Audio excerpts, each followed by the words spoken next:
රත් වූ මැටි සබය. පාර්ලිමේන්තුවට එන විට තිබූ බලාපොරොත්තු සියල්ලම පාර්ලිමේන්තුවට ආවාට පසු බිඳ වැටීම කනගාටුවට කරුණක් බව පාර්ලිමේන්තු මන්ත්‍රී අර්ජුන රාමචන්ද්‍රන් ප්‍රකාශ කළා. සමහරවිට මේක මගේ අන්තිම සතිය වෙන්නදී සමහරවිට තව සතියක් මට එන්න පුළුවන්. මම ඇත්තටම මේ පාර්ලිමේන්තුව එනකොට ගොඩක් බලාපොරොත්තු තියාගෙන ආවා. නම අනුරුද්ධ සානායක අනුරුමත් සානායකට සපෝට් එකක් දෙන්න කියලා ටී-ෂර්ට් එක දාගෙන හිටපු පොරක්නේ.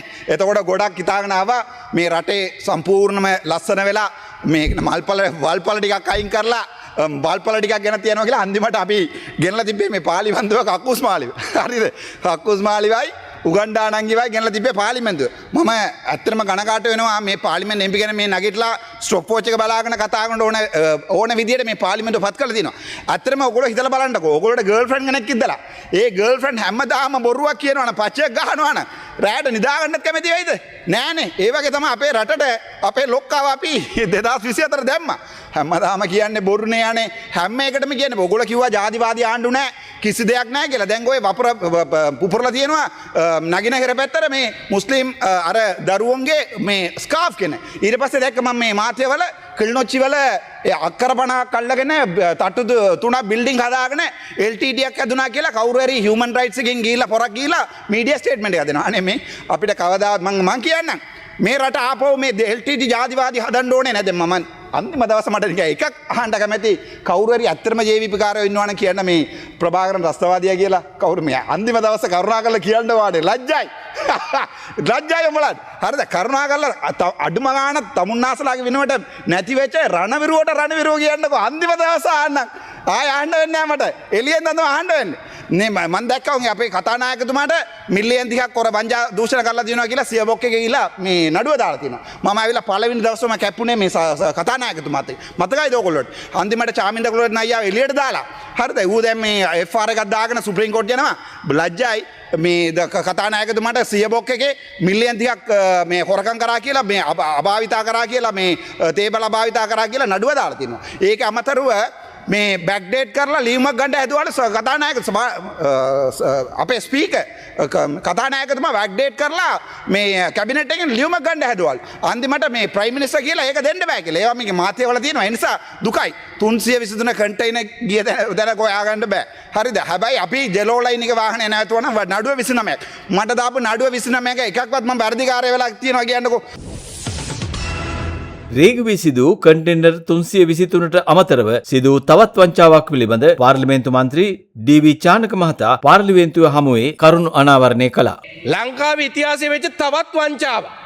මේ රේගුව ඇතුලේ අර කන්ටේනර් 323ට අමතරව වෙච්ච වංචාවක් තමයි අද මම එලි කරන්න යන්නේ. මේ වංචාව සිදු වෙන්නේ ගරු සභාපතිතුමිය මේ කන්ටේනර් එක අඩි 40ක කන්ටේනර් එක එනවා වාහනවල අමතර කොටස්.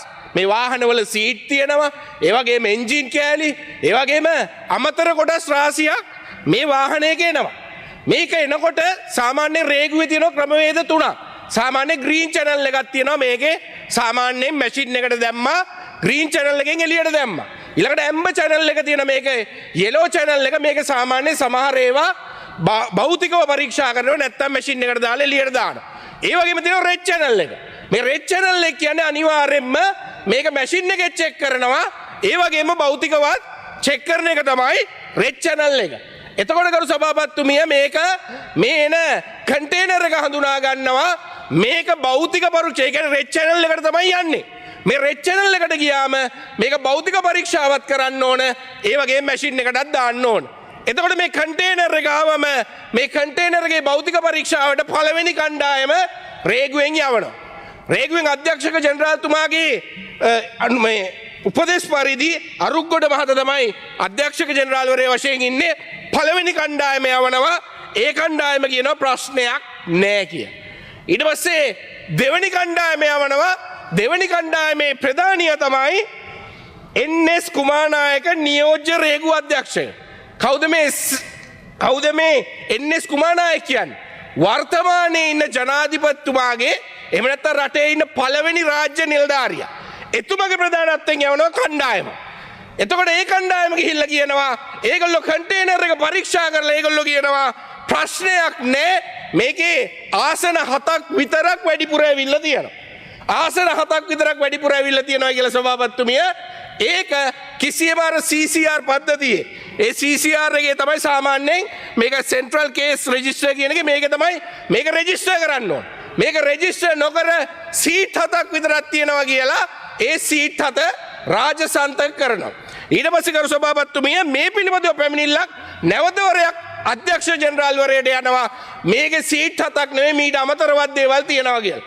ඊට පස්සේ මේක මධ්‍යම ඒ පරීක්ෂණ මධ්‍යම විමර්ශනාංශය රේගුවෙන් මේ කස්ටම් එකේම තියෙන මධ්‍යම විමර්ශනාංශණයට මේක යොමු කරනවා අධ්‍යක්ෂක ජෙනරාල්තුමා. යොමු කරෙන් පස්සේ ඔවුන් ගිහිල්ලා බලනවා. ඔවුන් ගිහිල්ලා කන්ටේනර් ටික පරීක්ෂා කරාම ඒගොල්ලෝ හොයාගන්නවා අයිතම 85ක් තියෙනවා මේකේ. අයිටම්ස් 85ක් තියෙනවා. මේ සීට් ඊළඟට වාහනවල කෑලි අමතර කොටස් අයිටම් 85ක් තියෙනකොට මේකේ 45ක් පිළිබඳවම රේගු සටහන් කරන්නේ නැහැ. කසාවලින් මතුවන කතා කරන පත්තරේ. මෙවැනි තවත් කාලීන සිදුවීම් දැනගන්න අපි නාලිකාව සබස්ක්‍රයිබ් කරන්න.